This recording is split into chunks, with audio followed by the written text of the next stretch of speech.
a cabo todo este tema de la construcción. Ya el pastor les ha comentado todo lo que queremos realizar, y los que son muy detallistas pudieron darse cuenta que en la parte de atrás ya se compraron las baldosas, ya se compró parte de los elementos que se necesitan para empezar a realizar la fachada. Yo no sé cuántos se dieron cuenta que eso está ahí atrás. Listo, ahorita que usted salga se va a dar cuenta, y que el Señor nos ayude durante esta semana, porque vamos a iniciar allí en la parte de afuera, y en algún momento usted va a llegar y va a encontrar esta iglesia. ¿Y a esto qué le pasó? ¿Qué pasó con el techo? ¿Y el pastor se volvió loco?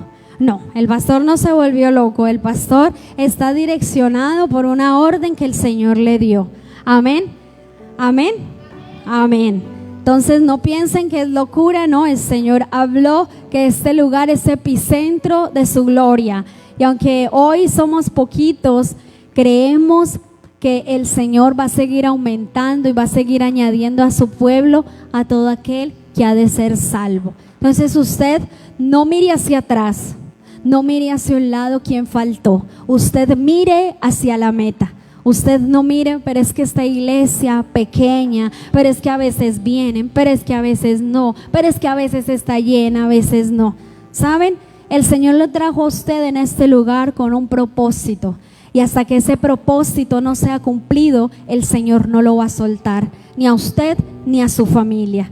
Pero usted tiene que estar firme. Usted tiene que estar parado en la roca que es Cristo. Usted no se puede mover para ningún lado. Aunque vengan vientos, aunque vengan mareas, aunque vengan tempestades, usted tiene que estar parado en la roca que es Cristo. Que cuando veamos una gloria mayor en este lugar, usted pueda ser partícipe de esto y usted pueda decir: no me dejé vencer, sino que al contrario, fui ese vencedor y levanto mi bandera en alto porque conquisté, y junto con la iglesia, casa de oración, mi iglesia, porque usted tiene que tener identidad de este lugar. Usted tiene que creer lo que el Señor quiere hacer en este lugar. Porque si usted no cree lo que el Señor quiere hacer aquí, en Santa Marta, en el barrio Los Olivos, en casa de oración, estamos parados donde no es. Entonces le creemos a un Dios vivo, le creemos a un Dios poderoso. Si usted mira las escrituras, todo lo que Jesús pudo realizar no se quedó allí solamente plasmado. Lo que nosotros leemos en la escritura es palabra viva, es palabra donde el Señor habla nuestras vidas y todo lo puede hacer realidad. Amén. Entonces ya en esta semana vamos a iniciar allí. Bueno, el Señor, yo digo vamos porque yo ni voy a ayudar. Digo vamos porque yo estaré ahí para brindarles un vasito de agua, no sé qué querrán, pero vamos a estar apoyando ese lugar. Por eso ya el pastor les ha comentado, si usted tiene el deseo en su corazón de seguir apoyando este lugar, apóyelo con convicción, apóyelo, porque yo algo que le digo al pastor, y es que cada cosa que usted dé, cada recurso que usted ponga aquí, que sea para el templo, la iglesia lo tiene que evidenciar. No queremos ser de esos pastores que piden y piden y piden, pero no se ve el efecto en la iglesia. Que vamos a echar el piso, pero lleva 3 años pidiendo para echar el piso y nunca el piso ha estado. Que vamos a comprar el lote de enseguida, pero lleva 5 años el pastor pidiendo, pero el pastor sí en 2 meses tuvo una camioneta hermosa, grande, último modelo. No, el Señor nos ha puesto en este lugar con un propósito, y créanme que si ustedes dan 1 centavo, 1 peso a esta iglesia, eso será utilizado en lo que se les pide. Por eso ya iniciamos, ya con lo que recogimos, ya empezamos con la fachada y esperamos poder seguir continuando con lo que queremos hacer. Amén. Entonces dele la gloria al Señor por lo que Él está haciendo en casa de oración. Glorifique su nombre, glorifíquelo, porque Él es bueno, Él es grande y para siempre es su misericordia. Y cosas grandes el Señor tiene para casa de oración y para aquellos fieles. Amén. Vamos a pasar nuestros niños al salón, por favor, bien juiciositos.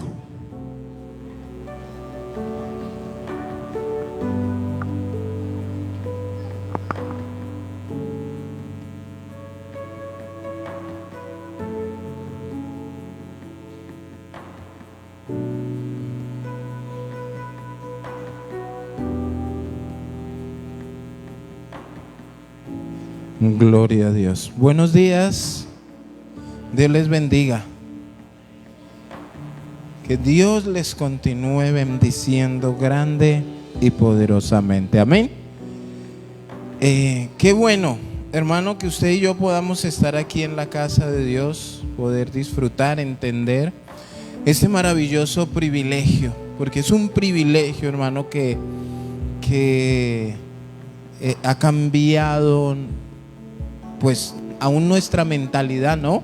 Porque rechazábamos las cosas de Dios, no pensábamos que era locura, pero gracias a Dios que tocó la puerta de nuestro corazón y aquí estamos, amén, delante de su presencia. Hace 8 días hablamos de un avivamiento. ¿Se acuerdan que hablamos de un avivamiento individual, pero también de un avivamiento colectivo? Y hablamos de que pues el avivamiento individual nos lleva al avivamiento colectivo, nos lleva a que más personas sean impregnadas de esa gloria de Dios. Pero para eso nosotros necesitamos activarnos, necesitamos movernos. ¿Y a dónde debe iniciar el avivamiento? En nosotros. Yo no puedo anhelar que suceda algo en alguien que no está sucediendo en mí. Yo no puedo anhelar que mis hijos dejen de mentir si yo miento. Entonces tiene que empezar en mí. Y quedamos en que para esto se necesita una estructura. Recuerden que hablamos de muchos avivamientos en muchos lugares, donde de pronto también hasta campañas evangelísticas se han hecho. Pero como no hay una estructura, no hay un fundamento, a veces muchas cosas que se hacen quedan como algo pasajero, como algo que sucedió, y se habla de ese algo que sucedió. Pero de todo debe quedar un fruto. Cada mensaje, cada oración, cada persona a la que le prediquemos, algo debe quedar. Entonces el avivamiento no es solamente algo temporal, no es solamente algo que puede suceder porque sí, me caí y me levanté, pero sigo viviendo igual. ¿De qué le sirvió? Entonces muchas veces, a veces nos quedamos enfrascados en lo que sucedió temporalmente, pero si nosotros no seguimos avanzando. Imagínese que usted consiguiera hoy un trabajo, lo llamaran de un banco a ser gerente, 15 millones de sueldo, más prestaciones, y usted fue y trabajó hoy y no volvió. ¿De qué le sirvió eso temporal? ¿Qué tenía que hacer? Permanecer, hermano, al menos un mes para el primer sueldo. Entonces no puede que, conseguí trabajo, ya, pero ya mañana no voy. No, Dios está haciendo algo y debemos permanecer en eso que Dios está haciendo, en eso que Dios quiere hacer para recoger el fruto. Entonces quedamos en que se necesita un fundamento, una estructura. Ahora, todo esto de un fundamento, una estructura, hermano, se necesita en todas las áreas de nuestra vida, en lo más sencillo y en lo más complicado. Cuando se va a levantar un edificio o una casa, ¿qué es lo primero que se levanta? La estructura, los fundamentos, lo que va a sostener todo lo que se va a colocar allí. Ladrillos, paredes. En una familia debe tener una buena estructura. En un trabajo, en una empresa, en un negocio, debe haber una estructura funcional para que las cosas funcionen como se quiere. En los estudios. Ahora, a manera personal, tú debes tener una estructura en tu vida. Y eso se forma a través del tiempo. Un cimiento grande que yo tengo en mi vida y que yo le pido mucho a Dios, y es: Señor, yo no te quiero fallar. Eso es una de las grandes columnas. Que me ayude, Señor, o sea, no fallarle, no alejarme, no equivocarme, aunque me he equivocado, pero poder reconocer cuando te equivocas. Vayamos a Efesios 2:20. Efesios capítulo 2, versículo 20. Y usted tiene que pensar en usted a manera personal, pero también usted tiene que pensar en su familia, en su trabajo, en sus negocios, en sus estudios. Aquí en la iglesia, usted como cristiano, como hijo de Dios, ¿cuál es su fundamento? ¿Cuál es la motivación que usted tiene? ¿Aprender más? O de pronto dice, no, es que yo vengo a culto porque no tengo nada que hacer en mi casa el domingo. O vengo a culto porque me dieron permiso. O sea, ¿cuál es ese fundamento que hay en su vida y en su corazón? Ahora, cuando se habla el fundamento es uno, pero la estructura tiene varias columnas. La estructura tiene varias cosas que nosotros tenemos que edificar y sostener para que sostenga la familia, para que sostenga tu carrera, para que sostenga lo que Dios quiere hacer en nuestras vidas. ¿Ya están allí? Efesios 2:20.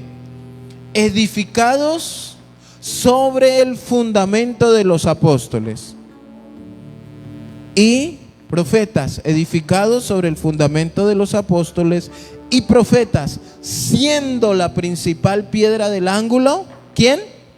Jesucristo mismo. Esto Pablo habla a la iglesia de Éfeso y les está diciendo, tienen que edificar.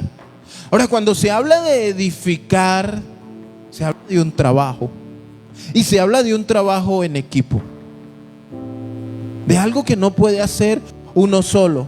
Y por eso dice edificados, plural, ¿sí? Y les dice sobre qué deben de edificar. Y dice que el fundamento es el de los apóstoles y el de los profetas. Ahora, los apóstoles nos dejaron la doctrina, pero los profetas profetizaron a favor de la salvación de la humanidad, del arrepentimiento. Mire, yo no veo un profeta en la Biblia profetizándole a alguien riquezas, ni carro, ni casa, ni viajes, ni beca, ni nada de eso, ni a Jesús. Pero hoy en día ese no es el fundamento ni de los profetas ni de los apóstoles. Por eso, cuando dice de los profetas y los apóstoles, tenemos que empezar a indagar, a investigar cuál era el fundamento de ellos. Y uno de los principales fundamentos de los apóstoles era que Jesús fuera conocido como Salvador, como Creador. Ese era lo principal que ellos tenían. Y el profeta profetizaba en base al fundamento de los apóstoles, guiados al arrepentimiento, hablando a futuro de cuáles eran las consecuencias si no nos arrepentimos. Entonces debemos tener esto. Estamos edificados sobre eso. Tu vida espiritual está edificada sobre el arrepentimiento. Está edificada sobre el anhelo, el deseo y la actitud de conocer a Jesús cada día más. No, pastor, yo estoy aquí porque yo necesito un milagro. Mire, al comienzo de la vida cristiana, uno va por intereses secundarios. ¿A cuántos les pasó? Comenzando, uno va porque lo invitan, uno va porque necesita algo, porque quiere cambiar algo en su vida, etcétera. Pero con el tiempo nos damos cuenta. Cuando empezamos a trabajar, yo empecé como a los 10 y... bueno, no sé, pero yo estudiaba en el colegio y yo trabajaba. Pero mi fundamento al inicio era poder tener platica en el bolsillo para poder vagabundear tranquilamente. para poder tener, para gastar. Eso, yo no entendía ni siquiera para qué era que mi mamá madrugaba y llegaba tarde. Allá ella. Pero yo empecé a hacerlo porque yo me di cuenta que trabajando se conseguía plata. Y tenía para vestirme, tenía para salir, tenía para hacer y deshacer. Pero con el tiempo me di cuenta que uno no trabaja para eso. Con el tiempo me di cuenta que uno trabaja para hacer algo, para ser alguien, para sostener una familia, un hogar. Gracias. Y que habían cosas más importantes que tener para hacer y deshacer. Entonces debemos nosotros entender en nuestra vida, para que cada uno de nosotros conozca cuál es el fundamento de los apóstoles y de los profetas. Y miren lo que dice: siendo la principal, digan todos principal, la principal piedra del ángulo, ¿quién? Jesucristo mismo. La principal, lo primordial debe ser Jesucristo en tu vida. No puede ser tú, ni puede ser tu esposo, ni tu esposa, ni tus hijos. Debe ser Cristo. ¿Tú quieres que tu esposa esté bien? Ve a la presencia del Señor. ¿Tú quieres que tu esposo esté bien? Ve a la presencia. Que Cristo sea el fundamento de tu familia, de tu hogar, de tu pareja. Cuando tú tienes, mire, como esposo o esposa, y tú tienes claro el fundamento de Cristo, ¿cómo crees que va a funcionar tu relación? No vamos a hacer ni lo que tú quieras, ni lo que yo quiera. Vamos a hacer lo que Cristo dice. ¿Qué problemas hay? Ahora, cuando los dos estamos de acuerdo que debemos orar, cuando los dos estamos de acuerdo que nos debemos congregar, cuando los dos estamos de acuerdo que no nos debemos faltar al respeto, ¿sí ven? Cuando se pone el fundamento correcto, no, ni me grita ni la grito, no le falto al respeto ni me falta el respeto, y todo va a funcionar de maravilla, todo va a ser gozo y paz. Pero si el fundamento en el hogar no es Cristo,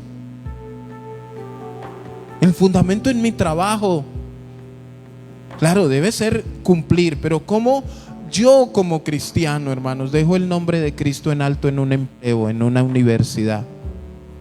Siendo responsables, madrugando, haciendo tantas cosas. Pero si usted es el irresponsable que llega tarde, ¿qué van a decir los demás? La frasecita dañina. Y dice que cristiano. Y si le llaman la atención y usted se alborota. No, el cristiano es aquí el más insubordinado, es el que alega, es el que... No, el cristiano debe ser el que agacha la cabeza. Jefe, discúlpeme, desde hoy me comprometo a ser un poco más responsable. Perdóneme, me he equivocado. Ese debe ser el fundamento. Y eso es lo que enseñan los apóstoles. La doctrina, dejar el nombre de Cristo. Ahora, mire, si todo esto no está en nuestras vidas, ¿qué avivamiento queremos? ¿Qué avivamiento anhelamos? Van a ser cosas temporales y pasajeras que vamos a mirar y ¿se acuerda la iglesia Abba? Cuando yo oraba y cuando yo predicaba. Pero ¿por qué no oras? Habla en tiempo presente. Debemos tener claro el fundamento, la estructura, lo que nos va a sostener. Si no, no vamos a avanzar. Si no, no vamos a ir de victoria en victoria. Ahora, un fundamento habla de un cimiento, de un soporte, de una piedra que sostiene. Y siempre se habla en la Biblia como Cristo como la roca. Y aquí dice que es la principal piedra del ángulo, es Jesucristo mismo. Ahora, para un fundamento en tu vida, en mi vida, en el trabajo, en la familia, en la congregación, deben de haber unos pasos, y vamos a mirar algunos, no todos, pero son pasos que yo estoy seguro que si tú los tienes en tu vida, bueno, las cosas van a avanzar. Ahora tú puedes añadir los que tú quieras. ¿Se acuerdan que yo les he contado que a veces uno hace compromisos? Y yo en algún momento yo dije, yo me comprometo a no entrar a ningún lugar donde hayan fiestas, así sea de mi familia. Me invitaban al 24, el 31, no iba. Era algo que yo tenía como fundamento. ¿Por qué? Porque allá podía tropezar, allá podíamos fallar, o podía, en mi caso. Y alguien me decía, pero su mamá va a pensar que usted se olvidó de ella. No, yo se lo explico y lo tenía que entender. Entonces, tú eres libre, tú que te conoces, puedes decir, yo necesito hacer esto. Yo tengo que poner este fundamento en mi vida espiritual para no fallar, para no equivocarme, para no alejarme. Y uno de estos principales fundamentos o soportes es la fe. ¿Cuántos tienen fe? Necesitamos tener fe. Fe es la certeza, la convicción de lo que no se ve. Ahora, la fe en la Biblia es creer. Una definición exacta es, la fe es creer, es confianza. Pero esa fe y esa confianza, ¿a qué te llevan? A actuar, a llevar un estilo de vida, de demostrar en lo que tú crees. Si yo creo que el deporte es salud, ¿qué me van a ver ustedes haciendo? Durmiendo hasta mediodía, ¿cierto? No, ustedes, oiga, ve al pastor, sí, y le da duro al trotar. Pero que por ahí usted me llame a decirme, pastor, vamos mañana a trotar, y yo, uy, no, tengo pereza. Entonces, ¿qué es lo que dice? ¿Qué es lo que usted enseña que cree? Entonces, el creer nos lleva a dar un testimonio de eso en que creemos. A muchos les cuesta dar el testimonio, pero es muy fácil decir yo creo. Eso es fácil. Ahora llévalo a la acción. Llévalo a la acción. Hebreos 11:1 dice que es la certeza de lo que se espera y la convicción de lo que no se ve. Y empieza a dar una lista de los hombres de fe. Y uno de los primeros que nombra es ¿a quién? A Abraham. Dice que Abraham por la fe, por creer.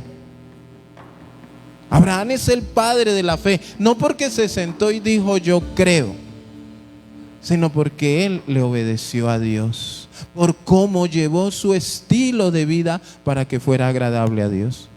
Esta es la fe. Entonces no puedo decir yo creo en Dios y hacer lo contrario a la palabra. Ese es el primer fundamento, creer. Debemos creer. Pero también hay algo bien interesante y es la preparación. ¿A cuánto les gusta prepararse? Mujeres, cuando van a un cumpleaños, a un matrimonio, ¿sí se preparan o no? Ahora, ¿qué tanto se preparan? Al extremo, ¿cierto? El espejo tiene que ser más grande que ellas. No puede quedar algo así, algún faltante. ¿Cuántos se preparan en la mañana para salir al trabajo? ¿Cuántas preparan el almuerzo, el desayuno? Y todo ese prepararse tiene un fundamento.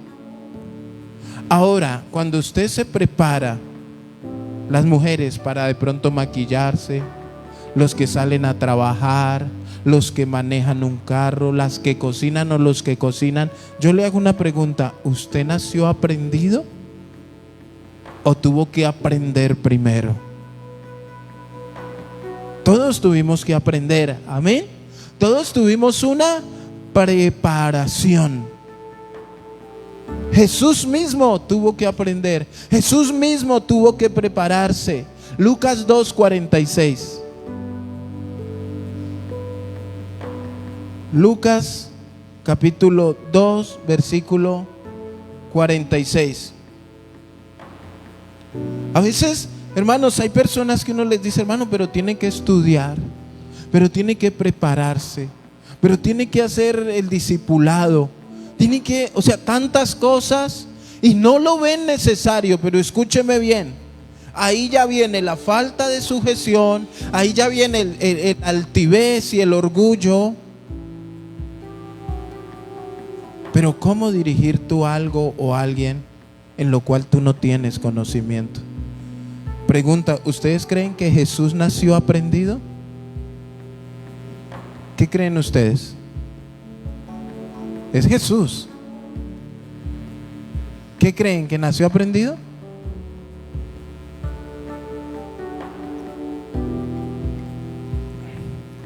Jesús creo que fue el que dijo: yo solo sé. Jesús como humano, Él no nació aprendido. Miren ahí, Lucas 2:46 dice: aconteció que 3 días después le hallaron, ¿en dónde? Sentado en medio de los doctores de la ley. ¿Y qué estaba haciendo? Preguntándoles, oyéndoles y preguntándoles. ¿Qué estaba haciendo en el templo? Aprendiendo. Aprendiendo, hermanos. Jesús mismo se tuvo que preparar. Ahí estaba con los doctores de la ley y entraba en el diálogo, en la pregunta, en la respuesta. Debía tener una preparación como hombre que era. Él debía tener esa preparación. Pero muchas veces hay gente que tiene fe, pero no tiene el conocimiento. Entonces a muchos les basta la fe, pero ¿cómo poner la fe en práctica? ¿Cómo poner en práctica el creer correctamente? Y es poniendo como fundamento el conocimiento. Debemos tener el conocimiento necesario. Entonces él se sentaba, en el templo, en medio de los doctores de la ley, y dice que él oía, pero que cuando uno pregunta es ¿por qué? Porque se las sabe todas. Hoy en día está la mala intención, ¿no? De preguntar por ridiculizar a la persona, a ver cómo lo corchamos. Eso sucede mucho en la política, en los debates en internet, que las preguntas son malintencionadas. Ay, si Dios existe, entonces ¿por qué hay tanta maldad? Pero Jesús preguntaba porque quería tener conocimiento. Sí, dice, y preguntándoles. 47, y todos los que le oían se maravillaban de su inteligencia y de sus respuestas. O sea que no solamente preguntaba, le preguntaban a él también. Cuando le vieron, se sorprendieron, y le dijo su madre: hijo, ¿por qué nos has hecho así? He aquí tu padre y yo te hemos buscado con angustia. Mire lo que tenía que aprender, que él tenía que estar sujeto a sus padres. Se les escapó el bendito muchacho. ¿Cuántos han hecho algo bueno de una mala manera? Me voy, pero sin avisar. No, pero es que estoy aquí en la biblioteca, pero ¿por qué no avisó? A veces hacemos cosas buenas, pero de la manera incorrecta. Y Jesús aquí, en medio de todo lo que él tenía que aprender, mire que él preocupó a su papá y a su mamá. Pero él decía: yo estoy aquí aprendiendo. A tal punto que mire lo que pasó. En el 50, mas ellos no entendieron las palabras que les habló. Y descendió con ellos y volvió a Nazaret. ¿Y estaba cómo? ¿Cómo estaba? Sujeto a ellos. Y su madre guardaba todas estas cosas en su corazón. Y Jesús crecía en sabiduría, en estatura y en gracia para con Dios. ¿Y para quién más? para con los hombres. Es que yo no tengo que sujetarme al hombre, dicen algunos, le dicen al pastor. Él crecía en gracia y en sabiduría para con Dios y para con los hombres. Entender que debo ser una persona sujeta. Mire que empezó y él entendió y dijo, bueno, hombre, tengo que sujetarme a mis papás. De verdad, ¿cómo les fui a hacer esto? ¿Cuántos días se les desapareció? 3. ¿Qué siente usted si su hijo se le desaparece 3 días? Y después le aparece a decirle, estaba en la iglesia. ¿Qué le va a decir usted? ¿Y por qué no avisó? Sencillo. Es más, cada vez que quieras ir, yo voy y te llevo, porque es bueno, pero no te me desaparezcas así. Entonces él entendió y dice que él estaba estaba sujeto a ellos. O sea, tuvo que aprender, hermanos, tuvo que prepararse como hombre. Y muchos no lo quieren hacer, o muchos no lo ven así. Hay personas que dicen, no, yo vivo de la revelación del Espíritu Santo. Sí, el Espíritu Santo se revela, ilumina, da sabiduría, pero ¿en base a qué? A la palabra de Dios. En base a la palabra de Dios. Por eso es que muchos salen con revelaciones y con doctrinas antibíblicas. ¿Usted cree que el Espíritu Santo se contradice a su palabra? En Efesios 6:10 habla de la armadura de Dios y habla de pelear con la espada del Espíritu. La palabra del Espíritu, ¿qué es? La palabra de Dios. ¿De quién es la palabra? El Espíritu Santo la inspiró. ¿Cómo Él se va a contradecir a su palabra? Entonces muchos, Dios me mostró, Dios me reveló, Dios me habló, Dios me dijo, pero son cosas que contradicen la Escritura. Eso no es bíblico. No es que Dios me dio una nueva revelación. Mentiras y engaños del diablo. Pero como a veces parece bonito lo que dicen de parte de Dios. Jesús se tuvo que preparar. Primero, fe. Segundo, preparación. Ahora, ahí en el versículo 51 dice que y estaba sujeto. Necesitamos, ese es el tercer punto, ser sujetos. Sujetarnos a nuestras autoridades, sujetarnos a padre y madre es el primer mandamiento con promesa. Sujetarnos al Señor, sujetarnos a su palabra.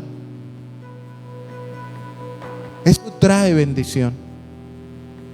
Trae bendición y eso debemos entenderlo, hermano. ¿Qué pasa hoy en día? No me quiero sujetar, pero sí quiero que se me sujeten. Sí quiero que los demás marchen conforme a como yo les digo. Pero escúcheme bien, si yo no me sujeto, espiritualmente sucede algo para que las demás personas no se sometan, no se sujeten a usted como autoridad. Y muchas veces por eso es que se levantan hijos rebeldes. No es que usted les enseñe a los niños, oiga, no haga caso, pegue, patee, sea grosero. No. ¿Qué ejemplo están viendo? Que yo soy así. Que esa es mi... Mire, estamos leyendo un libro de, ¿cómo se llama? Las 7 necesidades del niño. Y uno de los, a mí me sorprendió, yo tengo a mi familia en este tiempo en un análisis en base a ese libro. Pero una de las cosas que me sorprendió y decía ahí, ¿usted quiere que su hijo sea obediente? ¿Usted quiere que su hijo sea amoroso? Usted no tiene que enfocarse en él. En mi caso yo tengo que enfocarme en mi esposa, amar a mi esposa, respetar a mi esposa. Y dicen que si nuestros hijos ven eso, van a ser hijos amorosos y respetuosos. Usted se puede reventar diciéndole a su hijo que respete, pero si él la ve siendo una irrespetuosa o un irrespetuoso, ¿de qué sirven las palabras? Pues si mi mamá lo hace. Hermanos, y yo leía eso y yo, pero claro, yo Con razón mis hijos son como son. Y ahí hay unos talleres y le preguntan ¿usted le da afecto a su esposa delante de sus hijos? Y mire que no habla de no tener problemas, sino de que tus hijos te vean solucionando los problemas de la manera correcta, sin groserías, sin malas palabras, sin nada, sino que no, bueno, pasa esto, vamos a hacer esto. Y ellos lo están viendo. Ellos están ahí. Mujeres, si su hijo ve que usted le responde a su esposo de una mala manera, ¿qué piensa que ellos van a hacer? Ahora, cuando yo veo que un niño le grita y le levanta la voz, o no hay afecto, no hay amor, o el niño está viendo que esa es la manera de comunicarse en el hogar. Impresionante me parece ese libro, no más que la palabra, pero me parece impresionante. Yo decía, debemos guiar a las parejas a brindarse en amor. Pero hoy en día no se habla del amor, hermanos. Hoy en día se habla de las relaciones tóxicas, de que cuántas relaciones ha tenido, todo eso, pero el amor lo están viendo hoy como un problema. La sociedad. ¿Se quiere casar? No, yo ese mal no lo cometo. Estar casado es delicioso. Entonces, sujeción, fe, preparación y sujeción a Dios y a nuestras autoridades. Versículo 52 dice: y Jesús crecía. Tú y yo debemos crecer en sabiduría, en estatura y en gracia para con Dios y los hombres. Sujetarnos a Dios y a los hombres, tener gracia delante de Dios, delante de los hombres, ser sabios delante de Dios y delante de los hombres. A veces confunden la sabiduría con la astucia. Voy a escribir que no puedo ir, pero no me voy a quedar aquí haciendo esto o aquello. Yo soy un duro. No. ¿Saben quién es astuto? ¿Quién utiliza la astucia? El diablo. Eso es un principio diabólico, porque la astucia no viene de un actuar correcto. La astucia habla de algo que quiere hacer, de maquinaciones, de algo premeditado, que voy aquí a hacer algo para causar algún tipo de daño, a donde yo quiero salir bien. Entonces, tengamos mucho cuidado. Lucas 6:12. Lucas capítulo 6, versículo 2.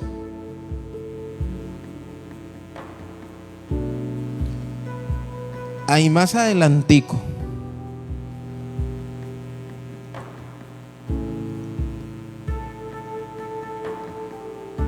Dice: en aquellos días Él fue al monte ¿a qué? A orar. ¿Cuántos oran? Oramos, ¿cierto? Ahora, ¿cuántos oran como oraba Jesús? Dice, fue al monte a orar y pasó, ¿cuánto tiempo? La noche orando. ¿Cuántos han pasado una noche orando? Ni lo hemos intentado, ¿cierto? Yo digo que debe ser difícil, debe ser complicado pasar la noche orando. Pero escúcheme bien, cuando uno tiene la necesidad de Dios, cuando uno entiende, hermanos, nosotros lo vamos a hacer, vamos a buscar la presencia de Dios. Escúcheme bien, no necesariamente la Biblia dice que porque Jesús pasó una noche orando, tú y yo tengamos que hacerlo.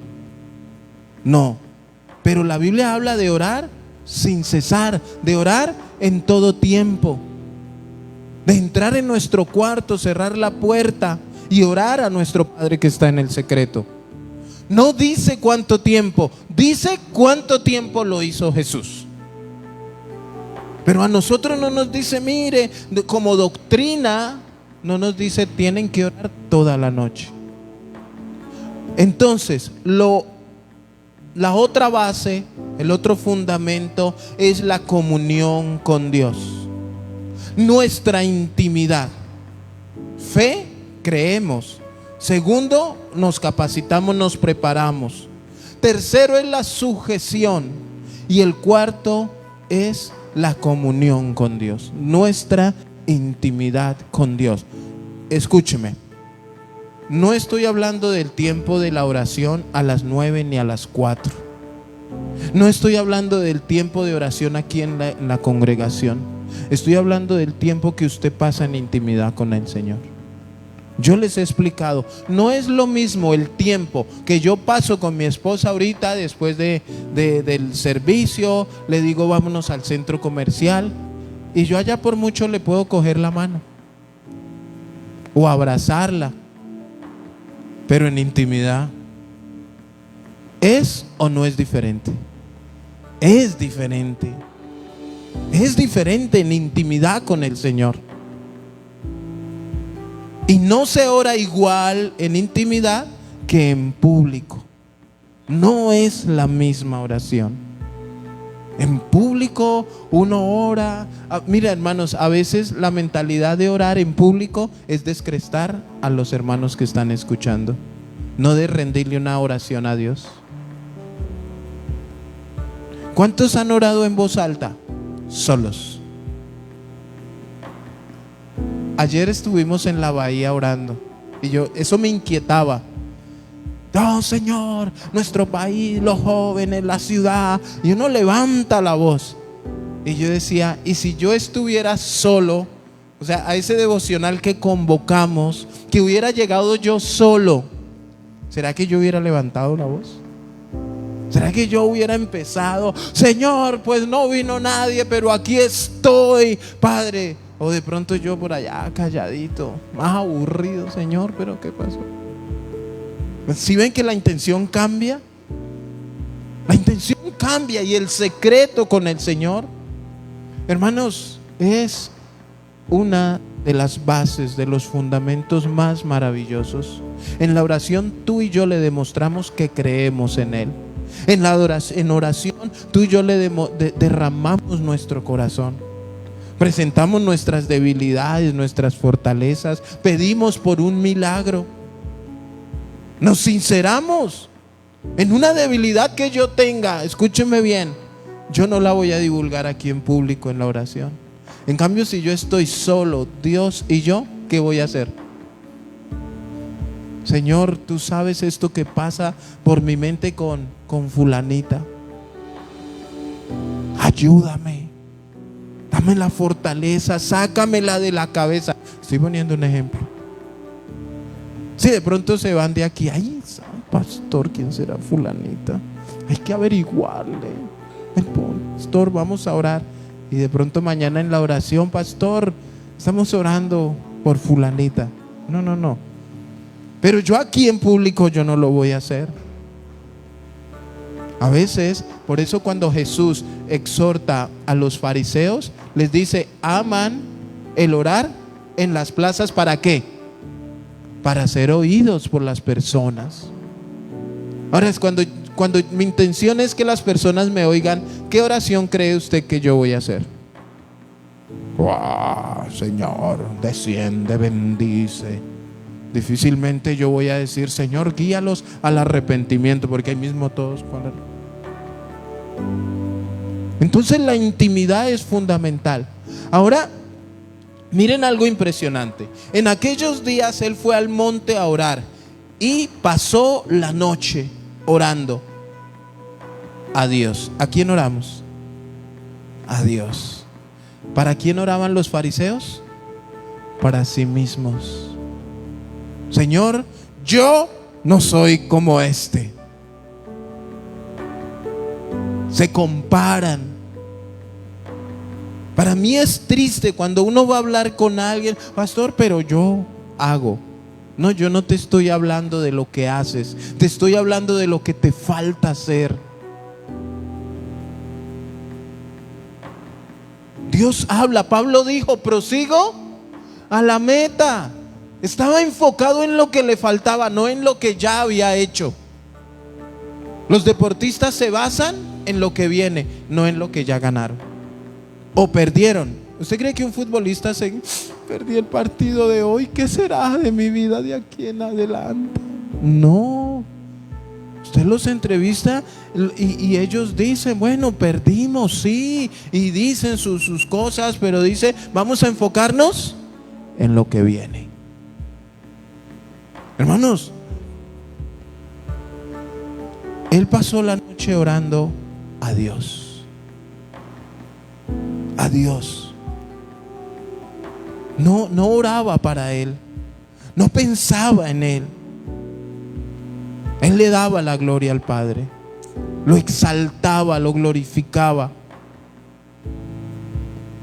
Y es lo que nosotros debemos hacer. Dice, y cuando era de día, llamó a sus discípulos. ¿Cuál era el motivo de su oración? ¿Por qué pasó toda la noche orando? Para escoger a los discípulos, para escogerlos. Dice, llamó a sus discípulos y escogió a 12 de ellos, a los cuales también llamó apóstoles. Y bueno, ahí está la lista. Y a veces nosotros tenemos una decisión que tomar y no oramos ni 10 minutos. Tenemos decisiones para tomar en nuestra vida y dejamos que nuestra emoción o lo que nosotros queremos nos guíe, pero no le preguntamos a Dios. Y en base a eso metemos una mentira. Es que Dios ya me dijo. Entonces, si no hay intimidad, no hay avivamiento. Si no hay relación con Dios, no hay avivamiento, ni siquiera un avivamiento personal. Porque digo yo que el avivamiento empieza ahí, en el secreto con el Señor. En que Él me hable lo que yo quiero hacer. En que Él ministre mi vida en lo que yo quiero hacer. Ahora, Él preparó, llamó a sus discípulos, pero Él no preparó solamente a 12, Él preparó a 70. ¿Se acuerdan que Él envió a 70 también? ¿Y cuántos estaban en el aposento alto? Habían 120. Entonces, Cristo fue un líder que se preparó, pero también Él preparó a otros. Mire, hermanos, el Señor no necesitó multitudes. ¿Cuántos estuvieron fieles y firmes al lado del Señor? 11. Y ese faltante Él mismo lo llenó. Estuvieron ahí sus 12.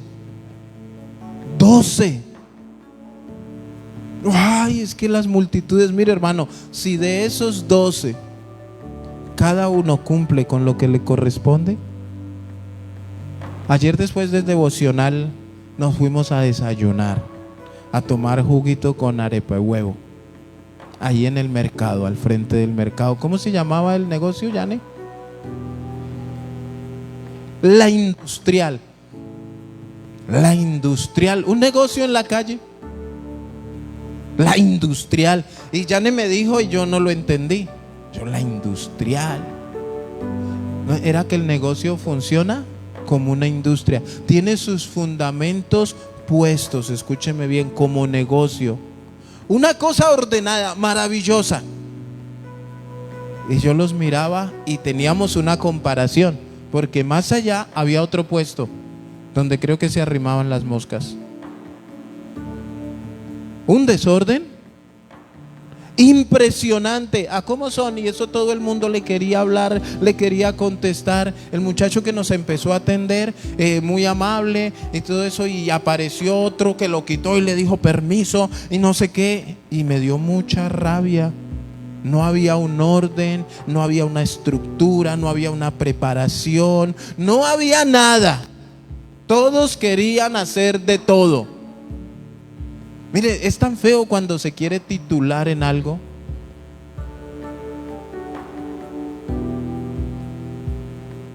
Le digo yo a mi esposa, me dio rabia, vámonos para allá al otro lado. Mi esposa ya me había dicho, mire las consecuencias de la desobediencia. Mi esposa me dijo aquí y yo le dije no, allá. Bueno, Dios lo permitió para que nos diéramos cuenta. Le dije a Yane, mañana voy a predicar de esto. Ya tenía yo mi estructura, pero uno vive agarrando de todo, aprendiendo cada día.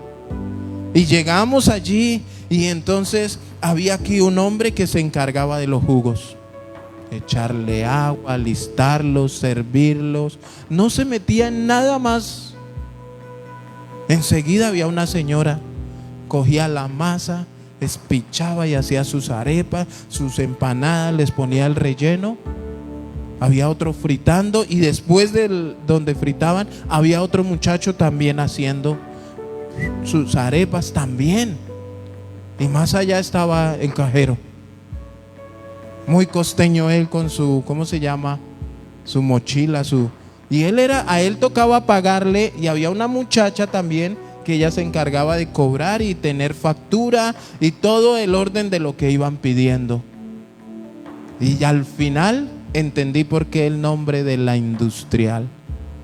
Todo en orden, y mirábamos aquí en la industrial lleno, llegaba todo el mundo, hasta llegó otro pastor también que tenían devocional con los hombres, nos saludó y todo, y mirábamos hacia allá, y aunque no había nadie, lo único que se veía era desorden.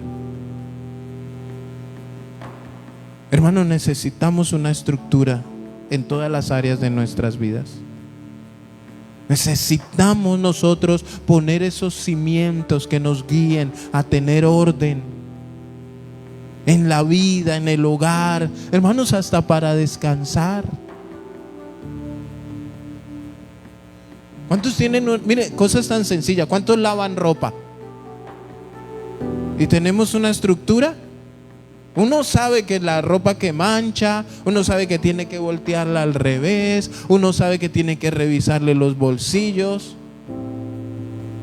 O sea, hermanos, ¿y todo sale bien? Pero si usted fue y cogió y volteó todo en la lavadora y revolvió, ¿a cuántas les ha pasado que han manchado la camisa del esposo? Yo levanto la mano por mi esposa. Yo creo que a muchas les ha pasado. Ahora, ¿es pecado? No, pero ese error sirvió para generar una estructura. Cuando nosotros vemos, y yo decía ayer, miraba, y yo estaba así sentado, y yo decía, ¿cómo hicieron para saber que el que está fritando es el que tenía que fritar? ¿Cómo hicieron para saber que el que se encargaba de los jugos era el que se tenía que encargar de los jugos? ¿Cómo nació aprendido? Yo me imagino que empezó el negocio y cometieron errores. Yo me imagino que ese de los jugos en algún momento se le regó, le quedó sin dulce. ¿Cuántos le han echado sal al tinto? ¿Cuántos han cometido ese error de echarle sal al jugo en la casa de los pastores? Ya ni una vez nos hizo un jugo y nos dio un jugo salado. La pastora le tocó ir y ponerle nombre a los tarros. Hermanos, hemos cometido errores y esos errores nos han ayudado para decir, oiga, hay que poner, hay que solucionar, hay que arreglar esto. Y hemos visto y Dios nos ha mostrado y hemos pasado orando para poner quién es esto, quién es aquel. Ahora, en medio de la enseñanza nos vamos a equivocar. En medio del proceso vamos a fallar, nos vamos a desanimar, vamos a sentirnos cansados. Le dije yo al muchacho de los jugos por bromear, le dije, ahora sí entiendo, les dije yo, ¿le puedo pasar mi hoja de vida y pongo aquí una mesa? Y me traen un molino y yo voy moliendo porque no veo. El muchacho me dice, no, ese se muele en la casa por la tarde. O sea, mire que todo lo tienen bien especificado. Le dije, bueno, pues si yo lo muelo aquí, ya no tienen que moler en la casa. Todo ya lo tienen bien uniformaditos, bonitos. Hermanos, una estructura. Yo creo que el de los jugos tuvo una preparación y ya sabe para cuántos litros de agua tanta azúcar, tanto hielo, tanta fruta. A tal punto que yo veía que la señora que estaba armando las empanadas cogía, no sé cómo hacía, porque no pesaba nada, sino que ya tenía el cálculo. Escúcheme bien, práctica. Y lo hacían, hermanos. Nadie se metía en el trabajo del otro. ¿Saben cuál es una de las características para que haya un buen fundamento? Y es la confianza. Yo tengo que producirles a ustedes confianza y ustedes me tienen que producir a mí confianza para delegar. Imagínense donde el que frita deje quemar todo. ¿Podemos confiar en él? No podemos confiar en él. O le enseñamos o lo sacamos. Porque si nos deja enseñar, entonces todo está en una empresa, piden hojas de vida y miran que usted tenga la capacitación, la preparación. ¿Para qué cree usted que le piden recomendaciones laborales en una empresa?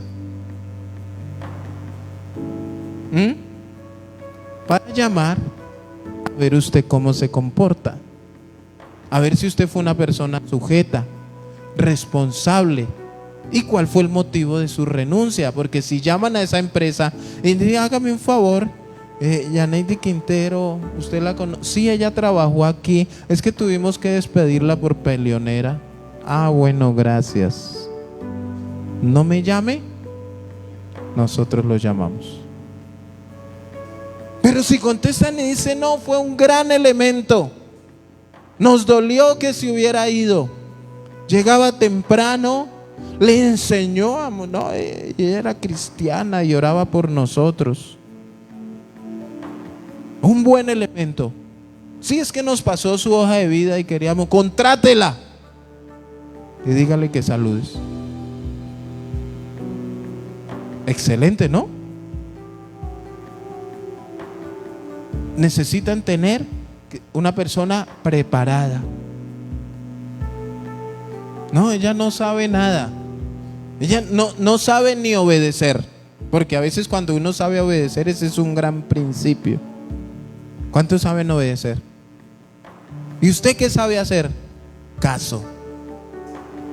Dígame qué, cómo, que yo lo hago. Pero usted qué sabe de esta, no sé nada, sé hacer caso. Si usted me manda, lo que me ponga a hacer lo hago. Y a muchos jefes les sirve eso. Una persona que así no sepa, desde que obedezca, dice uno, a este lo formo y lo convierto en un buen elemento. Y eso quiere hacer Jesús con nosotros. ¿Qué sabíamos? Nada.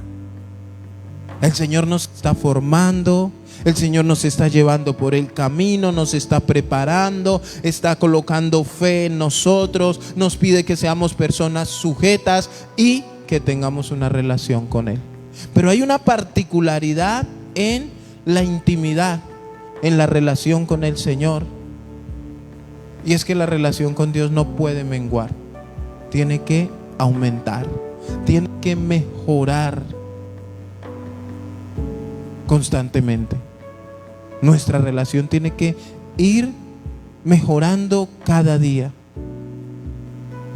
Conocerlo más. Mire, entre más nosotros, mire, al comienzo, cuando uno conoce a una persona por primera vez, uno medio habla. ¿Cómo está? Ah, bueno, y uno es todo respetuoso. Pero ya con el tiempo que va conociendo, que entran en confianza, ya empieza uno a hacerle chistes. Y ya uno lo conoce tanto que uno le dice, vamos, le gasto un jugo de esos que a usted le gusta. ¿Y qué más? ¿Cómo le fue con...? Ya hay una confianza impresionante.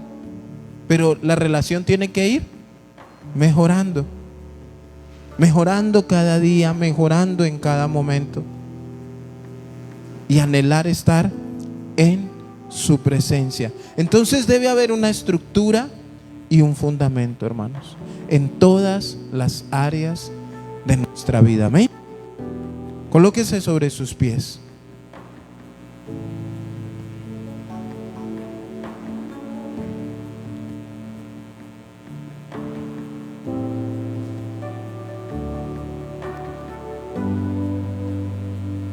Ahora, todo esto depende de nosotros. Todo esto depende. ¿Quién nos está dando aquí el ejemplo? El mismo Jesús. Se sentaba con los maestros, con los doctores de la ley, se sujetó a sus padres. Imagínense que Jesús pudo haberle dicho: si yo soy el Salvador del mundo, a sus papás. No, estaba sujeto a ellos. Porque hay personas que se les delega un poquito de autoridad y piensan que pueden pasar por encima del que sea. No, hermanos. A donde usted vaya, nosotros debemos aprender a sujetarnos. No porque yo soy pastor, puedo llegar a otra iglesia a imponerme allá porque yo soy pastor.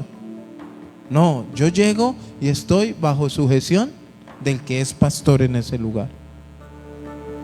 Yo voy a su casa y yo me sujeto a las reglas de su casa. Sujeción. Pero hermanos, no se nos olvide mejorar nuestra relación con Dios. La intimidad con Dios debe mejorar, debe aumentar. Si verdaderamente queremos ese avivamiento en nuestros corazones, en nuestras familias, aun cuando nos congregamos, que el Señor nos dé sabiduría y nos abra el entendimiento para todo lo que queremos que suceda. ¿Cuántos quieren que sucedan cosas sobrenaturales? O sea, hermanos, yo anhelo ver paralíticos levantarse. Cuando fuera que Dios me diera por ahí el privilegio de levantar un muertico que otro. ¡Wow! A ti te digo, levántate. Que todos salgan a correr. ¿Ah? No, la gloria sería para el Señor.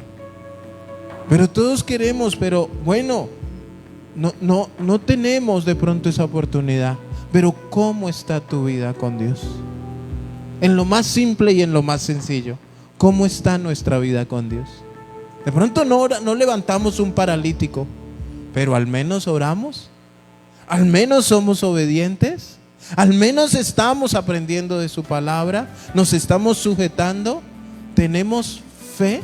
Mire, hay un versículo que es confrontante, que dice que está en signo de interrogación: cuando Jesús venga, ¿hallará fe en esta tierra?